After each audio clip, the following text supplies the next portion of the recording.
ਆਹ ਦੇਖੋ ਵੀਰੇ ਸਸਤਾ ਬੰਬੇਰੀਅਰ, ਇਹ ਸਸਤਾ ਬੰਬੇਰੀਅਰ ਆ।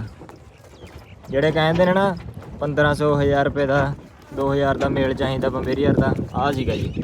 ਦੇਖ ਲਓ ਆਹ ਸੜਤਾ ਵਿਚਾਰਾ ਗਰੀਬ ਬੰਦਾ, ਕੀ ਦੱਸ ਇਹਦਾ ਵਿਚਾਰੇ ਦਾ ਹੈ ਉਹ ਸੀਗਾ, ਕਿਸੇ ਨੂੰ ਕੁਛ ਚਾਹੀਦਾ ਸੀਗਾ। ਆਹ ਫਿਰਦਾ ਹੁਣ ਵਿਚਾਰਾ ਸੜਕਾਂ 'ਤੇ। ਆਹ ਹੁਣ ਆਪਣੇ ਨਾਲ ਹਰਾ ਲੈਣ ਜਾ ਰਿਹਾ ਹੈਗਾ, ਹੁਣ ਇਹਨੂੰ ਹੱਥ ਨੇ ਰੋਟੀ ਦੁੱਧ ਪਾ ਦਾਂਗੇ ਵਿਚਾਰੇ ਨੂੰ। ਧੰਨਵਾਦ ਜੀ। ਵੀਡੀਓ ਨੂੰ ਸ਼ੇਅਰ ਕਰ ਦਿਓ, ਸਬਸਕ੍ਰਾਈਬ ਕਰ ਲਓ ਜਿਹੜੇ ਬੰਦੇ ਨਵੇਂ ਜੁੜਦੇ ਨੇ ਚੈਨਲ ਨੂੰ, ਅਤੇ ਰੋਜ਼ ਨਵੀਆਂ ਅਪਡੇਟ ਦਿੰਦੇ ਰਹਾਂਗੇ ਤੁਹਾਨੂੰ। ਧੰਨਵਾਦ ਜੀ।